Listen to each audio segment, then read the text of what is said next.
40 years ago, 50 years ago, even 120 to 160 years ago. How many of us were alive back then? None of us.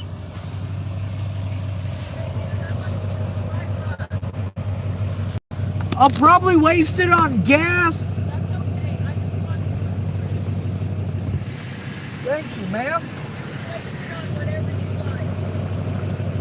Oh, right, right.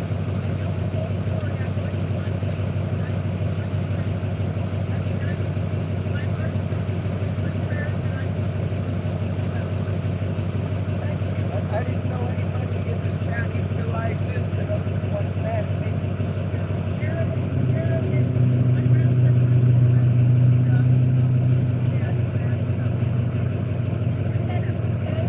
Here's one of my heroes. He doesn't have much time. Thank you. Thank you.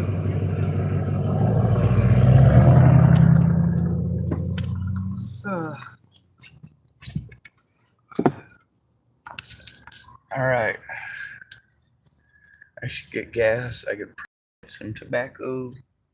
Not very much. I could probably get some rolling papers and still get gas. By the way, that's Jared's grandmother. You guys might know Jared from my stories. I'm fucking so pissed off, obviously, about that situation. I also speak up about how much I do love the Scudders, and I'm glad they exist.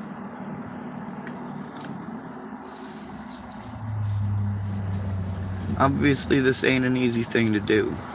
There's a lot of people who made bad decisions because they weren't informed of the situation. They weren't aware of what was going on. There's also a lot of people that seem to think throwing pretty memes in my face is hell. It's not. It gets people hurt. It gets people killed. When did you stop realizing that when somebody's being beaten up, a pretty fucking meme doesn't work? Telling somebody they just gotta love themselves isn't a solution.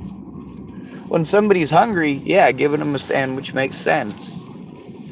When you promise somebody that if they invest $960 into coming and visiting you and seeing you and paying for all the stuff that you require of them, and they pay all that money, and then you want to throw it in their face that you gave them a sandwich, that's incredibly fucked up. Just saying.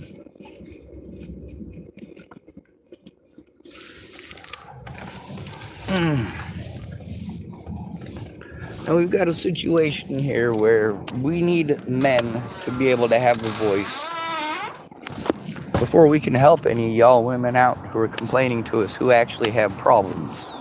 We are under siege by women who, well, every Susan and Karen in the country. They have the whole goddamn country by the balls, whether it's your testicles or your chesticles. If you're raped, now women have to be afraid to go and turn it in when they're raped. Why? Because there are so many women who have been outright busted doing this. Matter of fact, it's gotten to the point where people are starting to actually impose some very, very harsh laws that I thought were great ideas. Now, why did I voice those as great ideas? Out of sarcasm, out of satire. The fact that some of these laws are actually coming to be is atrocious to me. It scares me.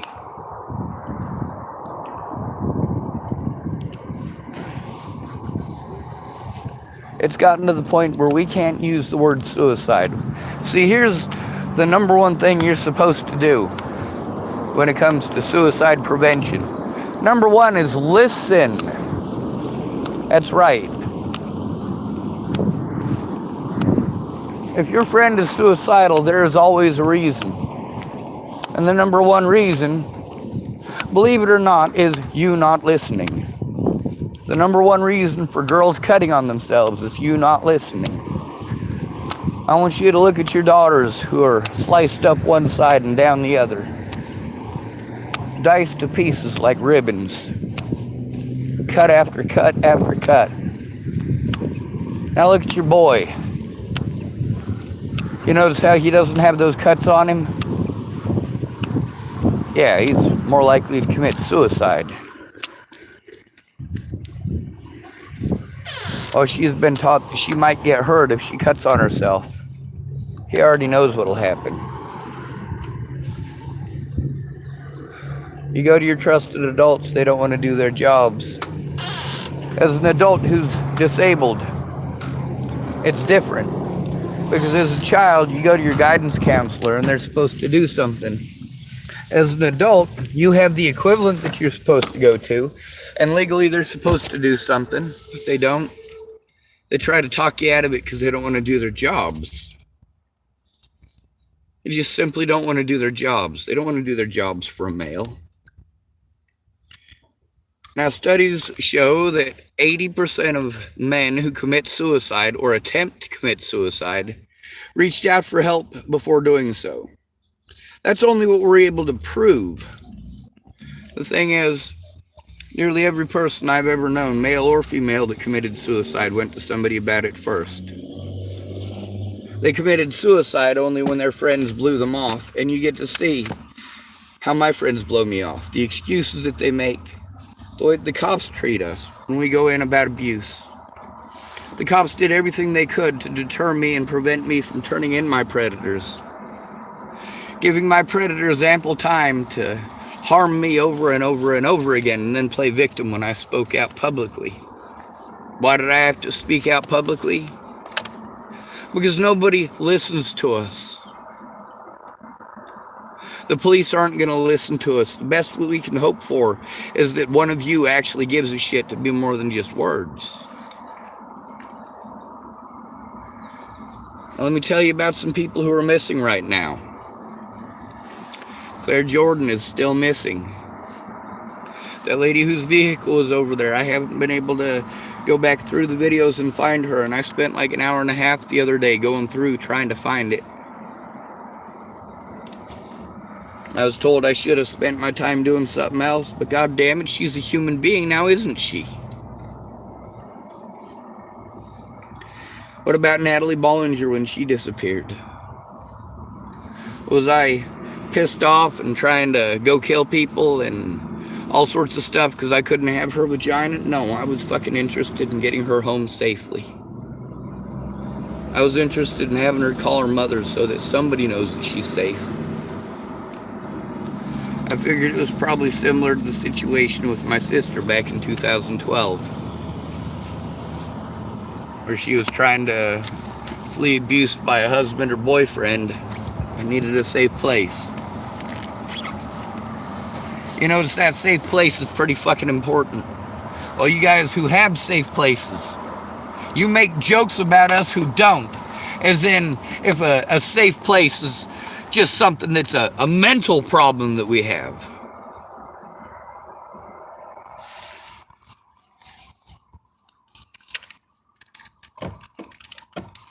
Meanwhile, we're censored. We can't talk about how we want our lives to end on YouTube or Facebook. Or, like, you guys got to see it, me being suicidal on Facebook. And what do? They put me on a 30-day ban. Wouldn't let me get a hold of any of my friends or family. And then they give you these options. Well, reach out to a friend or family. It won't fucking let me. It wouldn't let me reach out to a friend or family member. See, that's what you do. When we are victimized until we want our lives to end, you treat us like shit for it. Look at Mateo Talbot. Look at my little sister, Tara Hicks. Look at Officer Waylon Lolatai. You fucking pieces of shit. There are nice people, but no good people. How many people are there like me? There are none. There are no other people like me. There is only one of me. One. The only person who knows my motivations is me. The only person who gets to make my choices for me is me. But you know what? I don't get to choose my options. If I have to think outside of the goddamn box, that's what I'll do. As something with a penis who is homeless, I know that I'm not going to get heard, even when my friends or family members' lives are at stake. So I have to find other ways to get heard. I have to manipulate my predators into calling the cops. How stupid is that? It sucks that's what I have to do. That I have to do the things that they do to me. I have to do them openly on Facebook so that you can see I'm doing it loud and proud to make an example. Somehow magically it's okay for my predators. But I'm evil if I do it, aren't I?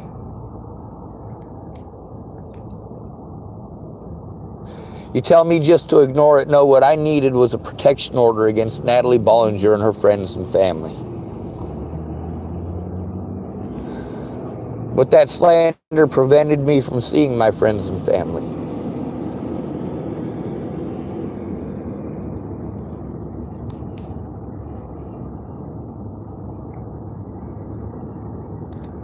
You don't stop to consider that. My friends and family, when I was able to go see them, I didn't have the money to go fucking see them, but they promised to help if I went there, like Joanna Taylor Smith.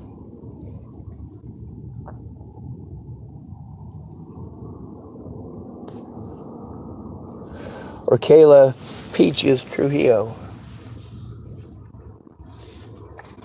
We have to censor our words now, don't we? We have to say unalived instead of killed or suicide. We have to try to find out like 150 different terms that the LGBT community wants to force upon us. And learning each and every one of those little tags and monikers is more important than any of our lives, apparently. I will protect somebody from the LGBT community if they're being harmed in front of me. But if somebody from the LGBT community is harming somebody in front of me, I don't have any problems or qualms about telling that person from the LGBT community they're wrong and they need to back off and stop bullying and leave them the fuck alone. But I have no one who does that with me or for me. I got to do it myself.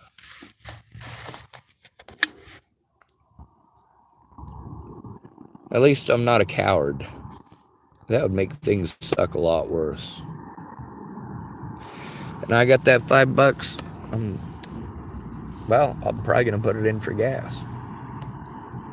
We'll see if I got enough for some rolling papers, and then I probably will.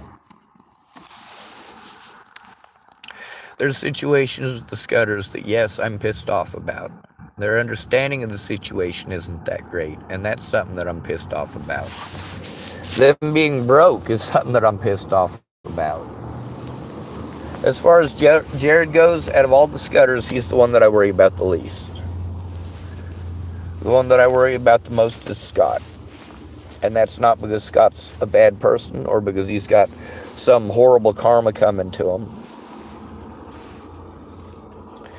It's because, well, the mentally ill tag. When somebody knows that you're autistic or schizophrenic or even cerebral palsy, they're a lot more liberal about the jokes they pull on you because you're expected to just take it as a joke even though it's mean-hearted.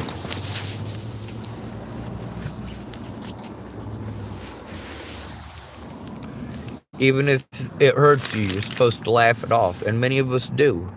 We have to laugh it off because if we don't, you're going to make excuses for those people anyway.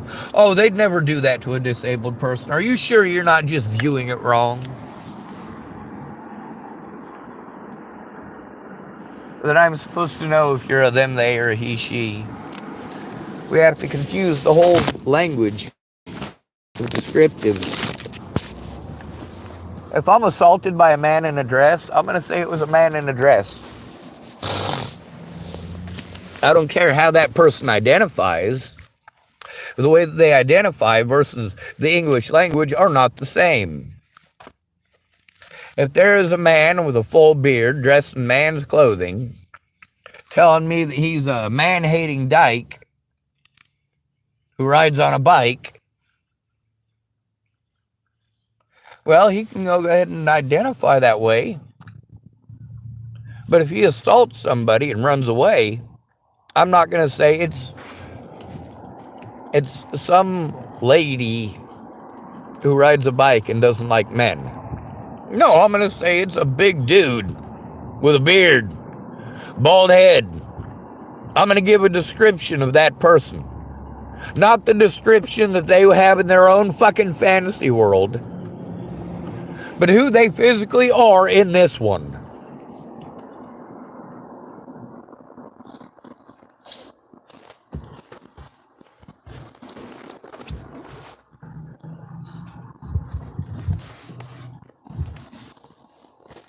If there's somebody with a 2-foot-long penis running down Pearl Street with it, whooping around like a helicopter, and the police ask for a description, even if that person identifies as a woman, I'm not going to give them the description of, oh, well, it's some woman out there shaking her tallywhacker, stark ass naked. I'm going to say,